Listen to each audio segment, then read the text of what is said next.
Thank you very much, Chair. I'm going to talk about 3 items. The fire service, home to school, and having critical friends stroke auditors for the highway capital projects. Fire is really important to me. In my 13 years as a councillor on the borough and the county, I've had 2 houses that have been affected by major fires, one of which was demolished. I've had 8 houses that have been at threat from flooding. 6 were flooded out and unoccupied for over 6 months, and 2 were saved by our fire service coming along and pumping out the flood water that was impacting them. The fire service is really, really important and will become more important as we get increased impact of climate change. More flooding and more hot summers. I mean, I really fear for the flooding issues around Wellington, and I really fear for the impact of having multiple fires at the same time as we get climate change. So I want more money for the fire service.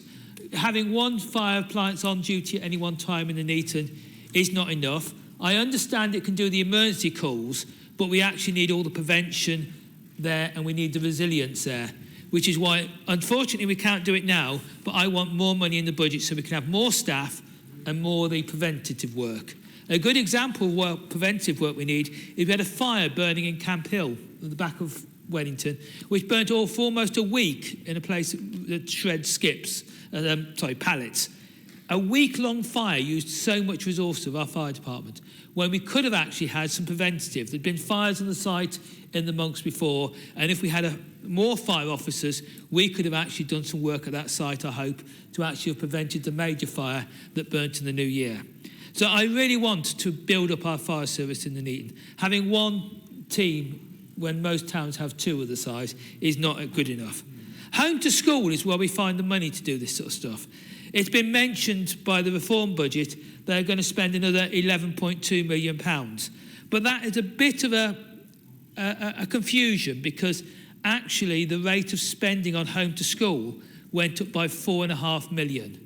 The reason it says 11.2 is because every year in the past we've underestimated and now we're overestimating what the cost will be. So the year before, home to school went up by £9 million. In this last year, it's gone up by £4.5 million. And the reason the rate is reducing is actually we've gotten through the worst cases of the inflation. The list has gone up for SEND, but not as fast.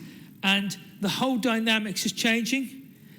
We are 2 or 3 years ago increasing the school population by 1,800 a year in Warwickshire.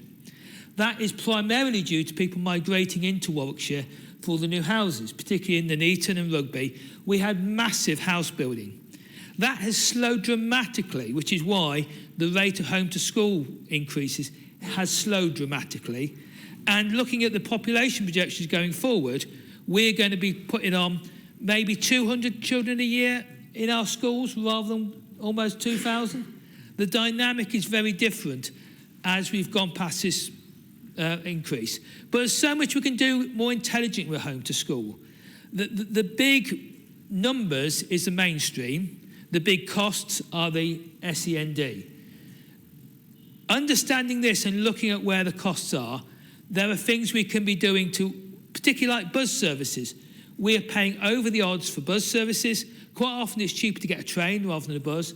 But also, if we provide our school places more where the new housing is earlier, we can actually eliminate a lot of those journeys.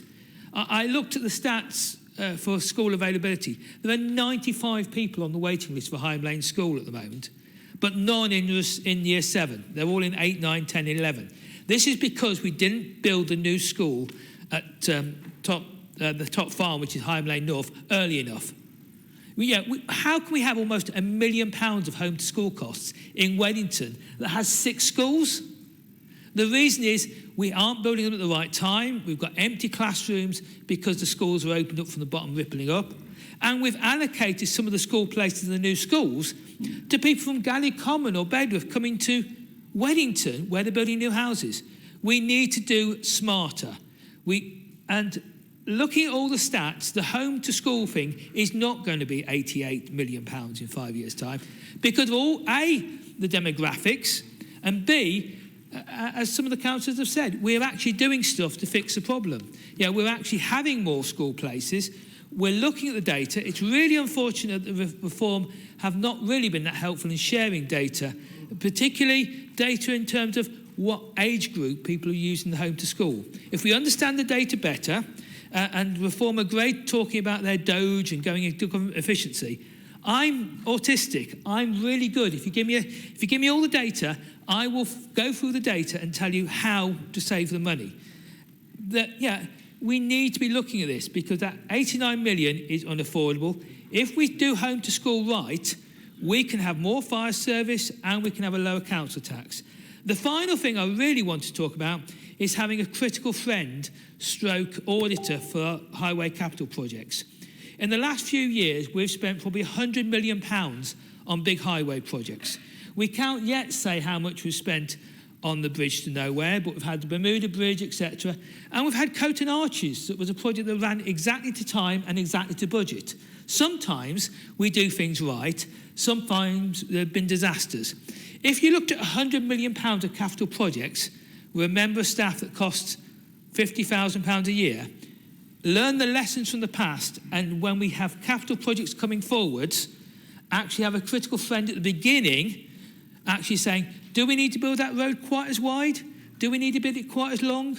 Do we need to build it for if we actually had that one member of staff actually being a critical friend, looking at these really massive £20 million, £50 million projects, right at the beginning of the projects, we wouldn't have Bridge to Nowhere being a XXX million pound project. We need to learn lessons and we need to actually do these big projects better. Because if you took Bridge to Nowhere and made that project 1% cheaper, you'll be talking £500,000, whatever, money to spend on something we need to do. So I really ask we do have that critical friend, because we need that challenge. We don't need people stopping projects, but we need people saying, why are you building that bridge 3 lanes wide? Why is it not 2 lanes wide? Why are you doing this? So I think we need to do things better. And I say, look at the big ticket items, the bridges, the home to school, and please, can we have some more long-term funding in fire to do the prevention stuff and actually have resilience, particularly in the Neaton. Thank you.